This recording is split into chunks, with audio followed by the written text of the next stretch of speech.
wassalamu Rasulullah. Perkara kedua yang menunjukkan urgensinya kita mempelajari tentang amalan hati itu bahwasanya pahala yang Allah berikan itu bertingkat-tingkat, dan tingkatan-tingkatan pahala pada satu amal yang sama bisa berbeda-beda kembali kepada perbedaan hati, perbedaan amalan hati. Oleh karenanya Bakar Al-Muzani rahimahullah pernah berkata, "Ma sabaqahum Abu Bakrin bi kathrati siyamin wala salatin, walakin bi syai'in waqara fi sadrihi." Tidaklah Abu Bakar mengungguli para sahabat yang lain dengan banyaknya puasa dan juga bukan dengan banyaknya salat, tetapi dengan suatu yang terpatri dalam dadanya, itu suatu amalan hati. Sebagian ulama mengatakan alladzi waqara fi sadrihi, yang terpatri dalam dadanya adalah hubbullah, dia mencintai Allah Subhanahu wa taala. Demikian juga Fatimah bintu Abdul Malik, istrinya Umar bin Abdul Aziz rahimahullahu taala. Ketika Umar bin Abdul Aziz telah meninggal dunia, dia ditanya tentang amalan suaminya, ya. Maka apa jawaban istrinya? Wallahi ma kana bi aktsarin nasi salatan wala bi aktsarihim siyaman. Demi Allah, Umar bin Abdul Aziz suamiku bukanlah orang yang paling banyak salatnya, bukan juga yang paling banyak puasanya. Walakin wallahi ma ra'aitu ahadan akhwafa lillahi min Umar. Tetapi demi Allah, aku tidak pernah melihat seorang pun yang lebih takut kepada Allah seperti Umar bin Abdul Aziz. Ini menunjukkan bahwasanya amalan hati punya pengaruh, ya, menjadikan pahala ganjaran menjadi besar. Dalil yang menunjukkan akan hal ini sangat banyak. Di antaranya ketika Rasulullah SAW berbicara tentang pahala salat, ya. Kata Rasulullah SAW, "Inna rajula la yansarifu min salatihi wa ma kutiba lahu illa usyruhu aw tus'uhu aw thumunuhu." Sampai Nabi mengatakan illa nisfuhu. Kata Nabi SAW, tidaklah seorang selesai dari salat kecuali tercatat baginya tidak seluruh amalan salat dia dapat 100%, tetapi dia mendapatkan catatan pahalanya cuma 1/10 salatnya, atau 1/9-nya, atau 1/8-nya, atau 1/7-nya, sampai Rasulullah mengatakan atau setengah pahala salatnya. Kata para ulama, kenapa? Karena ini perbedaan pahala salat ini kembali kepada kekhusyuan. Semakin seorang khusyuk dalam salatnya, maka semakin tinggi pahalanya. Ya, ini dalil bahwasanya ganjaran pahala, tingkatan pahala tergantung dengan amalan hati. Kita tahu khusyuk adalah salah satu bentuk amalan hati.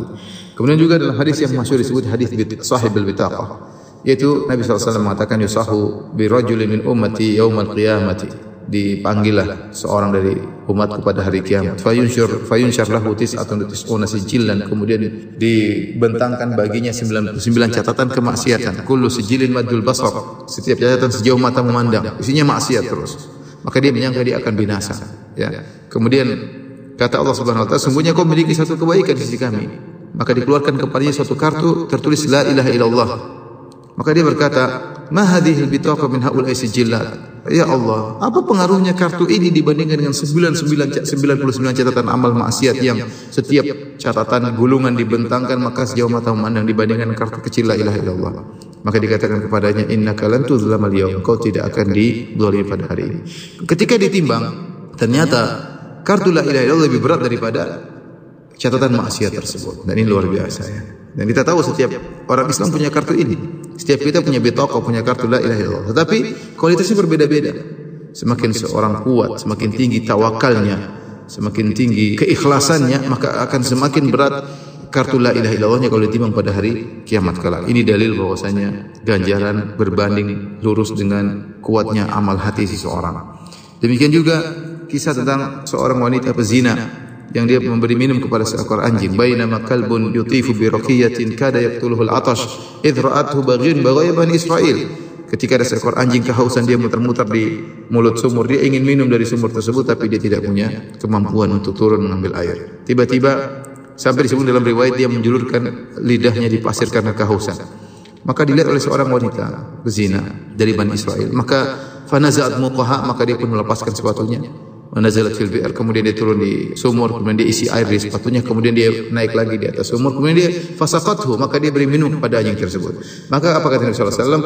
Faghafarallahu laha bihi, maka Allah ampuni dosanya gara-gara amalnya tersebut.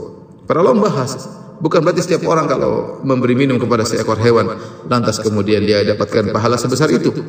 Tidak, tapi dia mendapatkan ganjaran yang besar karena ada suatu dalam hatinya yang luar biasa, keikhlasannya, rahmatnya, amalan hati. Ini menunjukkan amalan hati punya pengaruh yang sangat besar dalam memberikan pahala kepada seorang. Di antara juga dia akan hal ini misalnya tentang 7 golongan yang Allah naungi pada hari kiamat kelak tatkala matahari diberi jarak 1 mil padang mahsyar, maka ada 7 orang spesial yang Allah naungi pada naungan Allah pada hari kiamat tersebut. Di antaranya ya Allah sebutkan orang-orang yang melakukan amalan hati yang luar biasa. Seperti apa? Rajulani tahabba fillah, dua orang saling mencintai karena Allah. Mencintai karena Allah amalan hati. Ya, kemudian di antaranya rajulun qalbuhu mu'allaqun bil masajid, seorang yang rindu ingin ke masjid, hatinya, amalan hatinya.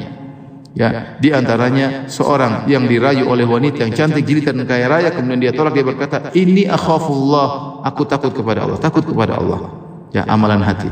Di antaranya seorang bersedekah dengan tangan kanannya, dia sembunyikan sampai tangan kirinya tidak tahu apa yang disediakan oleh tangan kanannya. Itu apa? Saking ikhlasnya, amalan hati. Kemudian di antaranya rajulun dzakarallaha khalian fafadat ainah, seorang bersedekah kemudian dia ingat Allah Subhanahu wa taala maka dia pun menangis. Ini juga kenapa? Karena amalan hati. Ya. Jadi ternyata amalan hati ini punya pengaruh menjadikan pahala besar suatu amal dia. Jadi bisa jadi seorang beramal yang sama tapi pahala jauh berbeda. Sebagaimana dijelaskan oleh Ibnu Taimiyah rahimahullahu taala, bisa dua orang salat berdampingan. Ya mungkin di saf yang bersama, cara salatnya sama, ya, tetapi pahala di antara mereka berdua jauh antara langit dan bumi. Kenapa? Karena perbedaan amalan hati. Karena perbedaan amalan hati. Oleh karenanya, ikhwan dan akhwat yang dirahmati Allah Subhanahu wa taala, kita tiap hari menjalankan ibadah, menjalankan amal-amal saleh, ya, maka perhatikan hati kita. Tata hati kita, manage hati kita agar kita memiliki amalan hati yang kuat sehingga pahala yang kita raih dari amalan-amalan zahir menjadi sangat besar berdasarkan kuatnya amalan hati kita. Wallahu a'lam bishawab.